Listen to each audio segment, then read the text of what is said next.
Okay, so growing up, growing up, my mother and my family, always lots of drugs, drinking, just grew up watching Mom get beat. Every man she's ever been with. She stayed strong. She went through her own nasty addiction. My mama, she's sitting back over there, she raised me pretty much, cause mom couldn't. She was addicted.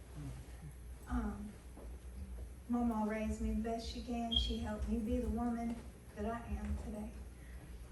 Her and my papa. I'm nervous, y'all. So, for a long time, I didn't live with my mom, and I kept fighting and fighting. I wanted to be in my mother's house. It didn't matter what she was doing, who she was with, and I put my mama and papa through a lot to get to her house just as a child. Disobedient, just being a bad child, not getting my way because I wanted to be at my mother's house. So finally, Mom came around again, and I was able to go to her house. But Lord, why did I do that? It was not always bad. Mom had her problems. She had her boyfriends, whatever. She was on drugs. And I didn't care. She was my mom. I just wanted to be there. But as I got older, I guess I became more of an asset to her. She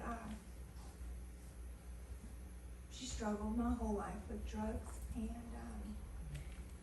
she helped me learn how to use drugs, smoke crack, smoke methamphetamines, crystal meth, cocaine. And as a, say, 14, 15, 16-year-old, my time frames are kind of spotty, y'all. But as a young girl with her, she's on drugs. I think she did the best she could do as a mom on drugs, but she had a habit to feed. And there was lots of times she couldn't feed her habit. But the man she got her drugs from, he liked me. And he told her that if he could have a piece of her daughter, me, that she could have the drugs she wanted. So I love my mom. I didn't want to see her sick. So there you go. Finally, I got tired of I would be with this man, and I never got anything in return from it. So I wanted to know what my mom was getting from it. Like, what is that? How does it feel? So she showed me. And from that point, I stayed in my mom's house for a little bit, but I got tired of just sleeping with men so that she could get high, and for her to only give me just a little bit, just enough to keep me occupied for a little while. So finally I met a guy that lived in Atlanta, and he was in the small town in Georgia that we were living in. I don't remember why he was there, but he was there, and he told me that if I was tired of what my mother was doing, that I could move to Atlanta with him, and he could really show me how to make money and do all the things that I wanted to do. In that process, crack cocaine, smoked it every day, as much as I could.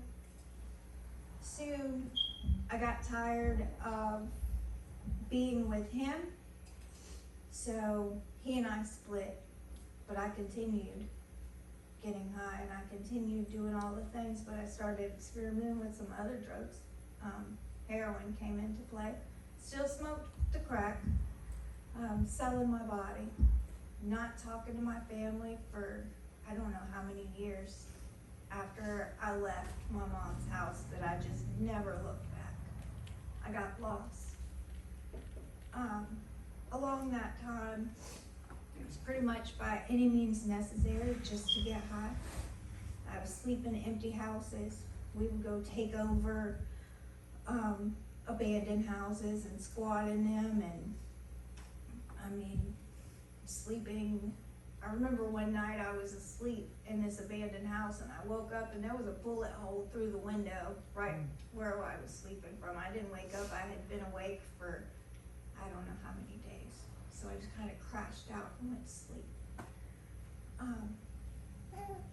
Along my street journey, I met a guy, always meet a guy, but this guy in particular, he seemed good. He always came around when I needed anything, whether it was food, a place to stay.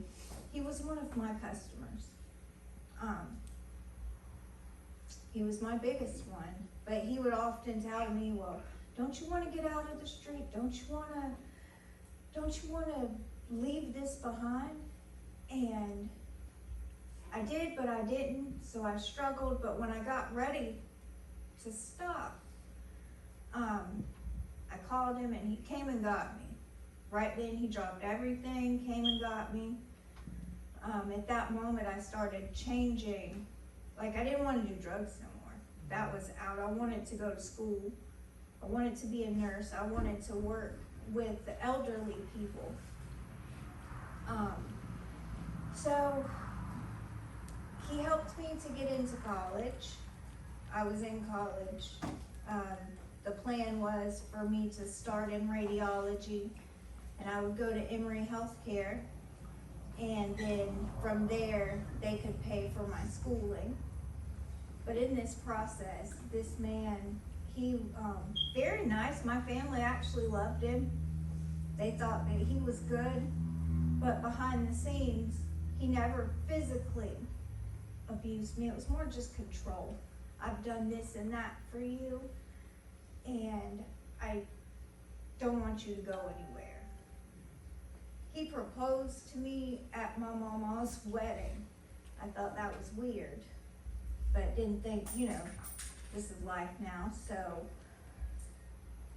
a few months went by and I realized I couldn't marry this man because I didn't love him. I appreciated everything that he helped me accomplish as far as school and leaving drugs alone and being there while I went through all of that struggle. I appreciated that, but I didn't love him. And when I told him that I couldn't marry him and that we couldn't be together, I knew then that I couldn't leave. My mom and my Aunt Tricia were gonna come to Atlanta to get me. And I told them, I said, you guys can't.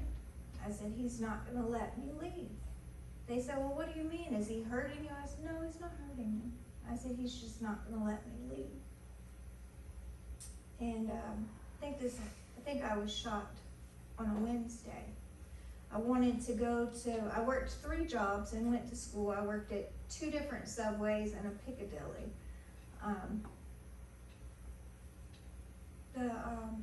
I wanted to go to Piccadilly to say goodbye to all my coworkers and everything. And I think that's where I was supposed to be going. And he was taking me there. And he pulls over on the side of the road.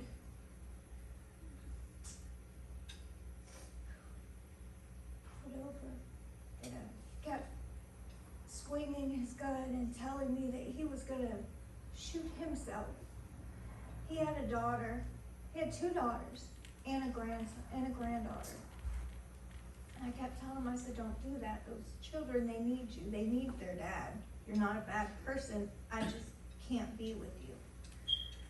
And we struggled over the gun. I tried to take it from him.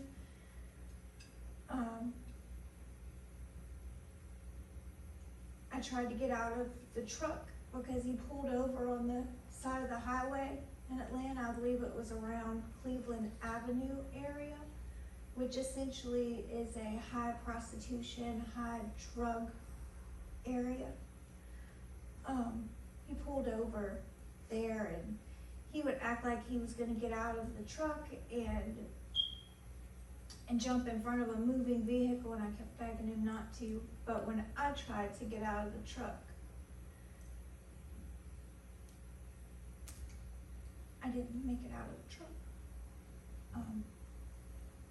It said that in Georgia they have what's called a hero roadside officers. It's a highway emergency roadside officer. Their job is to check on vehicles that are sitting alongside the highway. And we were sitting there. At that point, I had been shot. I tried to get out of the truck, and I didn't make it out. Tried to get out. That was the last thing I actually remember, was trying to open the passenger side door to get out. I woke up in the hospital. I couldn't walk. I couldn't talk.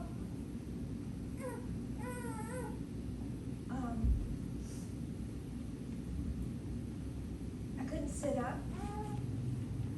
I couldn't hold my head up. I couldn't swallow to eat. Half of my head was gone. And the right side of your brain, it controls the left side of your body. So I had to learn. I'm holding this with my left hand. But I had to learn to do things with my hands. I had to learn how to walk again. I had to learn how to swallow my food, talk, to learn how to live life all over again. But now I have to live it differently.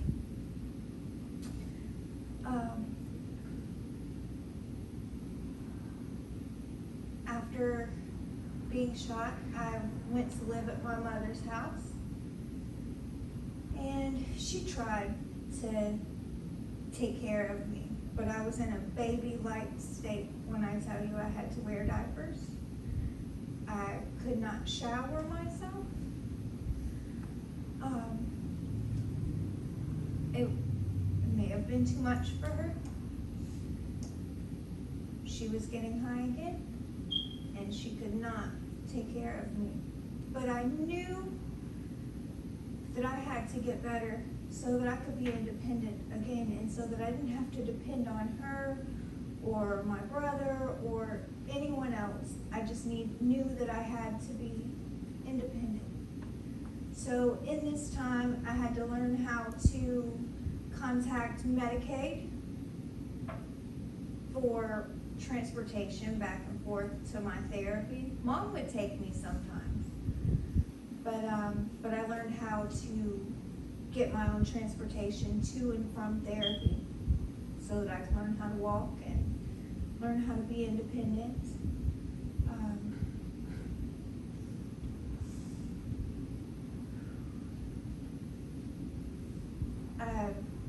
Our house burned down, and that was my way out of a bad situation for myself. It was, by this time, I had learned how to be completely independent. I could take care of myself, and that was all I needed. I didn't want for our house to burn down for me to find a way out, but that's how God works sometimes. Take something away. So I went to live with some friends from a church in Alabama, and they continued helping me to be independent. And while at their house, the pandemic was going on. You couldn't really go nowhere. You couldn't do nothing. So we're all sitting here on our phones. I get on the good old TikTok app, and I met my husband there. He was a truck driver. And I think I may have posted a video about my situation or something that caught his attention. And we would spend time duetting each other's videos, and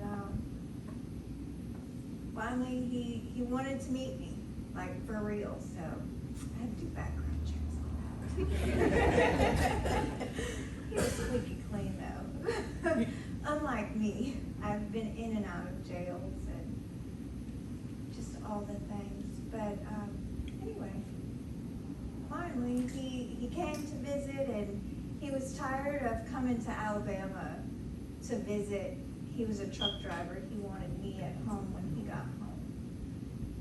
So now we're married. I told him I couldn't live with him. I couldn't do all that. I spent too much time in my life just with random people, and he knew what I've done. He knew all the things, and he didn't judge me.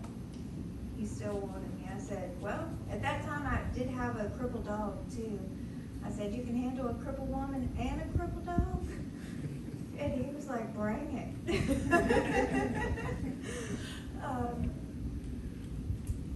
But now life is, I'm married, we have a home, we raise chickens and rabbits for meat, we got a couple of pigs out back. I do everything that normal housewives do, just do it a lot different and a lot slower. But I do it and I keep going and I love it. I wouldn't change it now. God is so good, and He has blessed my life to the fullest. And yeah, I sit here and I smile every day because when I first got shot, that was the only thing I could do was smile. They've got pictures around of me with half of a head, just, I'm still smiling. I'm still here. And, you know, I tell people that I have a goal of finding a group of young women, people in general, but there's other young women going through things that I went through. And I want to let them know there's a way out. You're not stuck. No one is stuck, whether you're male or female. It can happen to anyone. But addiction, drugs, it doesn't have to keep you. It doesn't. There's a way out, and God will get you out. Provide everything.